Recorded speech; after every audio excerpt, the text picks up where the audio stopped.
Human Growth and Development, DEP 2004, Sections 02 and Section 70. Week 9 agenda. Week 9 started on Monday, October 12th, and it ends on October 18th. This slideshow is going to give you information about the Test 1 result that you completed last week. I'll also talk about grades in the class, the group project and paper, and a little bit about adolescence. Test 1 results. So the information on this slide is based on 36 students, so it doesn't include students who didn't take the test. The average was 71%, and this is for both sections 02 and section 70. The high score was a 98. Now, if you scored between a 90 and 100, that was considered an A, 89 to 80, a B, 79 to 70, a C, 69 to 60, a D, and 59 and below was an F. F stands for needs improvement. So we had 6 students to score an A, 3 students to score a B, 13 students to score a C, 6 students to score a D, and 8 students fell in the needs improvement category. If you scored an F on this test, don't be dismayed. We have an alternate midterm at the end of the semester, and I will average your first and second attempt. So if you didn't do well, just pay attention to the information on the next slide where I go over the most frequently missed concepts and, take some notes and plan to take the alternate at the end of the term. If you fell in the C category and you wanted to improve your score, or even if you fell in the B category, anybody in the class is the alternate makeup is available to anybody in the class. One other thing I want to mention is that these scores do not include the extra credit. The extra credit closes on the 15th, and once the assignment closes, then I will grade that assignment and update the Test 1 scores. So if you completed the extra credit and you got full credit, your score could be 10 points higher than what it currently is in the gradebook. Hey guys, so I am going to go over some frequently missed concepts. And so basically what I did was I went through the test and I looked at the questions that were missed by nearly half of the class. And I wrote them down. I did this for both classes. So I came up with 10 concepts. And if you want me to go over the item with you, you're welcome to schedule a time with me via Zoom, and we can talk about the item in more detail. But for the sake of time, I'm going to go very quickly over these 10 items. Now, before I get started, I want to let you know that there's some information on the slide that can help you. So in addition to the term being listed, I've also included the page number, so where you can find more about that concept in your course textbook. These page numbers align with the required textbook, which is the 4th edition. But if you're using the 3rd edition, you just need to go back a few pages or forward a few pages because the concept is still in there. It's just not on the exact same page. All right, in addition to the page number, you also have a percentage. This is letting you know how many people in the class got that item correct. So for example, the first term, rooting reflex, 47% of the class answered this question correctly. But that means that there was still a considerable amount of people, 53%, that got it wrong. So on page 73, they're going to tell you a little bit about reflexes, and you won't find much about the rooting reflex in your course textbook, but you will find the other reflexes. So on this particular question, if you didn't know what the rooting reflex was, then you could have used process of elimination if you knew the definitions of the other concepts that were indeed listed in your course textbook to figure out the right answer. So the rooting reflex, if you touch a baby's cheek, they're going to turn and face wherever the cheek was rubbed. And basically this is going to allow them to get them ready to suck. The sucking reflex is when they're actually sucking. Okay, so the next term here is the macro system, and you're going to find much more about the macro system on page 11 in the course textbook. This is referring to Bronfenbrenner's ecological theory, right? So Bronfenbrenner believed that the developing person is influenced by all types of different environmental factors, and he situated them in terms of systems. So he's saying that systems have an effect, or they influence the individual, and then there's layers of systems, right? So the macro system, if you read in your textbook, it'll tell you that consists of cultural practices, political philosophies, and economic policies. And those are just some examples. This is different than the microsystem or the mesosystem or the chronosystem. So 32% of the class answered this question correctly, but you can find out more about Bronfenbrenner's theory on page 11. Incidentally, I also included a link to another professor who explains Bronfenbrenner's theory in a little bit more detail in one of the previous slideshows. So if you go back over your notes, you'll probably find a link to that other video. All right, the average age that a child starts to walk is 12 months, and only 26% of the class got this question correctly. Most people said 18 months, which is a little bit long. If you're a mom, you remember the first time your kids started walking. And, kids start between 9 and 13 months. That's pretty typical, but 12 months is the average age. And by 14 months, pretty much kids have mastered walking. So you can see that's much sooner than 18 months. You can find out more about gross motor skill development on page 94 in the course textbook.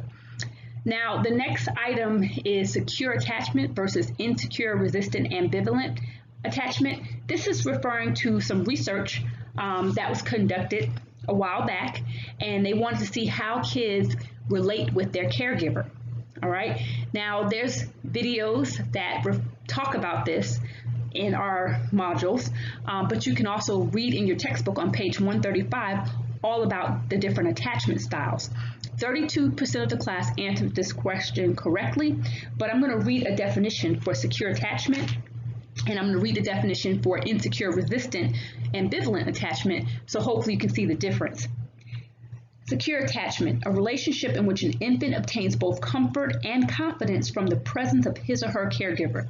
So basically, the child is connected in a way that when the mom's around, or the dad's around, or the grandma, whoever the caregiver is, that child feels confident, they feel safe, and they're more likely to explore their environment.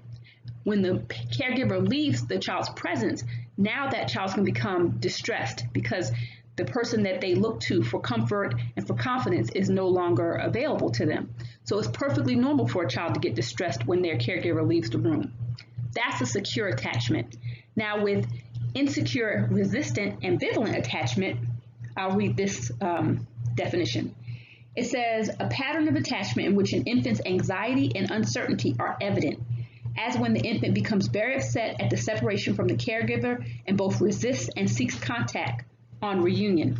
So when the parent or caregiver comes back into the child's presence, this child is still not satisfied. They're still like, you left me. They got an attitude.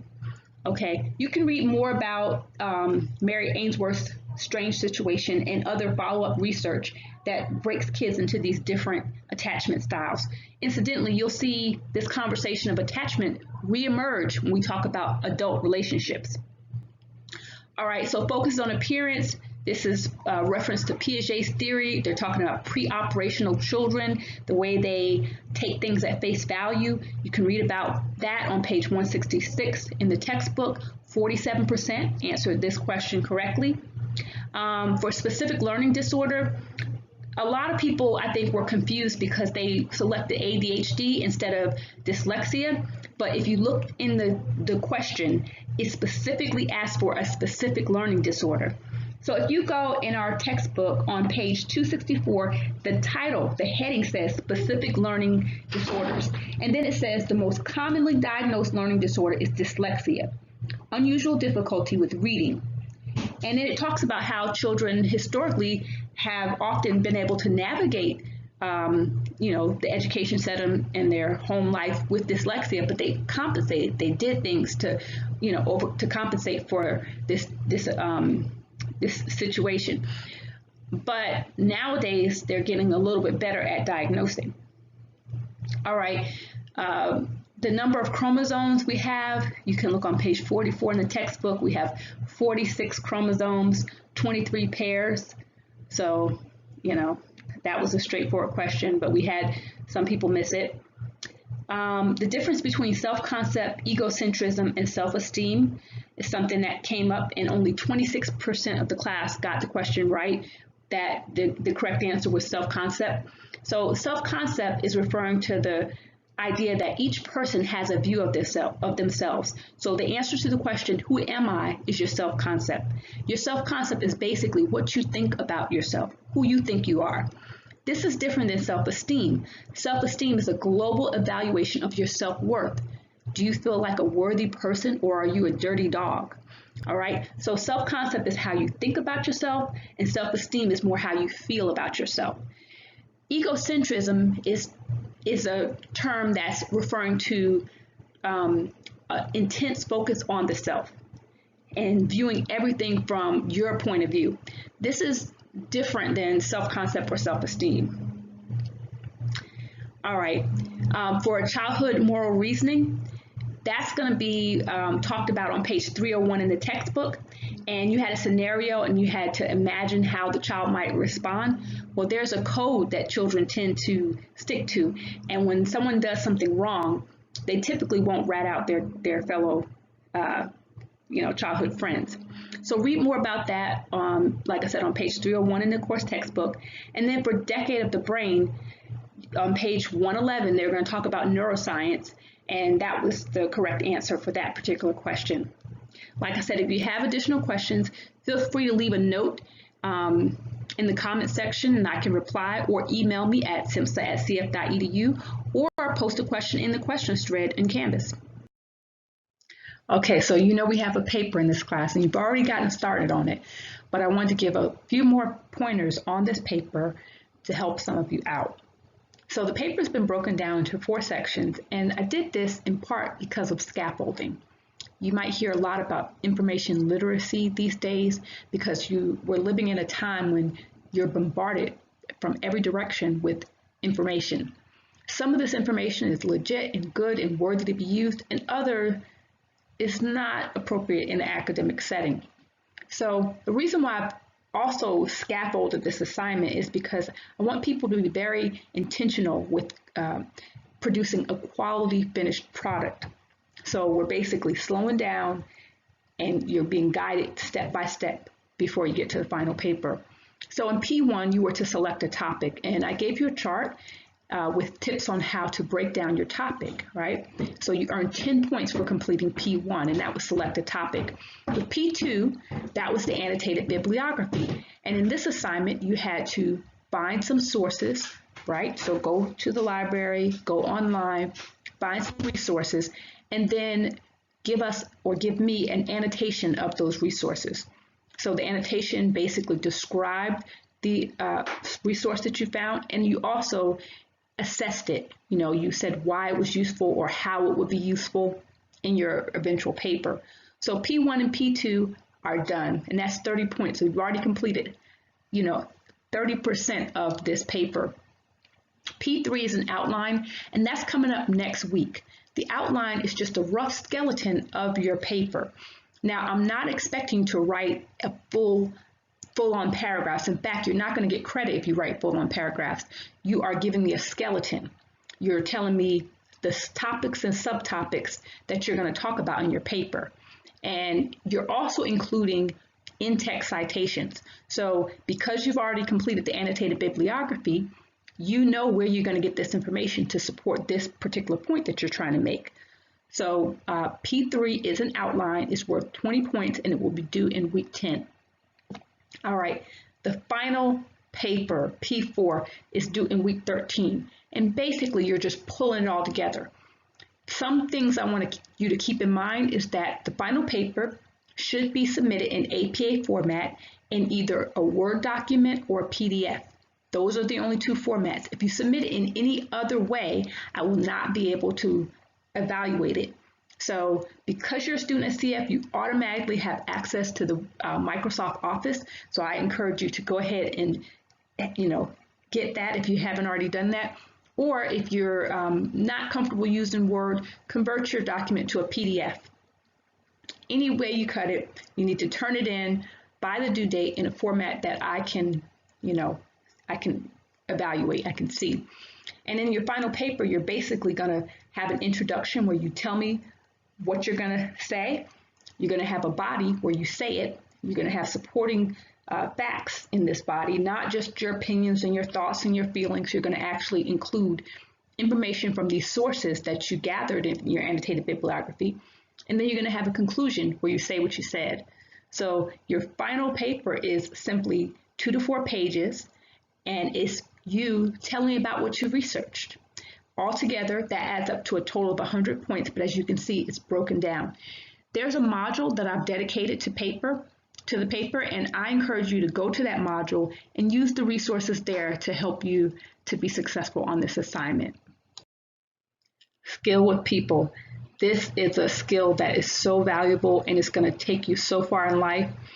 If you practice and you get better and you develop this interpersonal and intrapersonal intelligence, you're golden.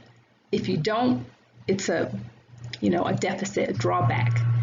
It can mess with you. So anyway, this group project is a chance for you to work with other people. And you might be saying, I don't want to work with other people. Too bad, you signed up for the class. It's been in the syllabus. This is a requirement. And trust me, I feel your pain. I really do. But this can also be a chance to grow and learn. And you might even make friends with another student. So, change your mindset from, I gotta do this to, I get to do this. Now, when you're working on this group project, I want to keep a few things in mind. The project is due in week 12. We're currently in week 9, so that means you have 3 weeks left. Considering the project is the equivalent of 15 minutes, that's really not that much work. By now, hopefully you have narrowed your topic and researched your topic, and you're going to use the next 3 weeks to pull it together. But if you haven't, I would say you probably want to go ahead and divvy out the work now and kick it into high gear. When you do this project, only the people whose names are on the title page will receive credit for doing the project. So if you have a member who has not contributed, simply don't include their name on the cover slide. You will have a chance to privately assess your performance and the performance of your peers, those who helped you behind the scenes, and I will use that as well as some other metrics to find out what the individual scores should be for the group members. This means that not everyone in the group will get the same grade. If it turns out that the group worked together seamlessly and it was an awesome experience and you have no doubt that everyone should earn the same grade, and everyone says that in their private feedback, and everyone's name is on the cover slide, then when I'm grading, you will all get the same grade. All right, so how this works is you have identified your topic, you've narrowed it down, and you've researched it. Now you're going to put it together in terms of a slideshow, so you can do a PowerPoint or a Prezi, or you make a YouTube video. You can make a script for a play. You can do anything you want that's a creative presentation of the information that you found. Some pointers is that you definitely want to have an intro, a body, and a conclusion, right? So in your intro, you want to have an attention grabber. You want to capture the audience's attention. You can do this by telling a story, by starting off with a quote or a question. But go ahead and have a way to draw your audience in initially. In the body of the presentation, you want to reference your sources and you want to give meat. You want to have content and show that you actually research your topic. Be specific. Instead of saying studies show, talk about a particular study that you read about that's relevant for what you're explaining to the class. All right, so in the conclusion, it's awesome if you have a zinger. A zinger is a way to pull it all together and leave the audience with like a taste of like, yeah, I want more. All right. And so have, an introduction, a body, and a conclusion. Seems pretty straightforward, but you'd be surprised how many people don't do that. How you're going to be graded? Well, first, there's a rubric available to you right now in the group project module, so you might want to check out that rubric. But I've also included the information here on the slide. You have the content. So what you actually researched, that's 40% or 40 points. You have how clear it is. So is it organized? Is it logical? Are the slides cluttered with a bunch of words? If you just type tons of like a paragraph on the slide, you're not going to get as much credit as if you have a few bullet points or a few pictures. Save the content, the heavy content, for the speaker's notes. Using speaker's notes is very appropriate. And if you don't know how to do that, you have 3 weeks to figure it out. If you don't want to use speaker notes with the PowerPoint, you can always type up a separate page or 2 or 3 with all the content, the speaker's notes, and submit that with the project. So content, clarity, application. How is what you're presenting relevant for a class in human growth and development? How does this topic relate to childhood development or adolescence, right? Or death and dying. Try to make it relevant to human growth and development, and it can be applied in everyday life if possible. Why is this knowledge useful? All right. Teamwork is 10 points. Did your group work together, or does it seem like you had, just meshed together two slideshows that are not coherent, doesn't flow? That's not going to work. Originality. Do you have pictures or quotes or videos or anything that shows that imagination? And then my overall impression. When I first look at your slideshow and then my last impression, what do I think about it? So that's how you get 100 points for this presentation. Like I said, I really encourage you to reach out to your group members if you haven't already done so, and let them know where you stand and what you're going to contribute and what you expect of them. If you're having problems with your group, the first thing you should do is reach out to the group members. I am also available. You can reach out to me. When you reach out to me, I just keep this as documentation. And if at the end of the term I have a member who has not contributed at all and emails me and complains that their group member left them out, I'll look at the emails that showed that this person did not contribute for, the first 11 weeks. And now here in week 12, they're all of a sudden wanting credit. So, just try to get it done and be mindful that other people are also, juggling multiple responsibilities. You're not the only person who's working a job and also going to school, or who has a family and is also going to school. Most of us are juggling multiple responsibilities. So, be mindful of that. If you have questions, the questions thread is always open. Also, I hold office hours Monday through Friday. Those times are listed on the cover page of Canvas and also in the syllabus. You can also email me at simsa@cf.edu. Part 5, Adolescence. So I'm going to read a couple of paragraphs from our required textbook, Invitation to the Lifespan by Kathleen Stason-Berger. And it says, a century ago, adolescence did not begin until age 14 or so. Soon after that, most girls got married and most boys found work. It is said that adolescence begins with biology and ends with culture. If so, then 100 years ago, adolescence lasted a few months. Now, adolescence lasts for years. Biological changes may begin at age 10 or even earlier for some, and adult responsibilities may be avoided for more than a decade. Not only are many teenagers far from settling down, but adolescence now is unsettled, attracting the high hopes and the worst fears of parents, teachers, police officers, social workers, and children themselves. Patterns and events can push a teenager toward a happy life or early death. Understanding the possibilities and pitfalls will help us make adolescence a fulfilling, not a damaging time. So in Chapter 10, we look at the psychosocial development that occurs in adolescence. There's 4 sections: identity, close relationships, sadness and anger, drug use and abuse. I'm going to share another slideshow that I created that focuses just on identity and goes into a little bit more detail on identity. So look out for that slideshow coming soon. In the meantime, here are some of the questions that hopefully you'll be able to answer after you finish reading Chapter 10. Why might a teenager be into sports one year and into books the next? Should parents back off when their teenager disputes every rule, wish, or suggestion they make? Should we worry more about teen suicide or juvenile delinquency?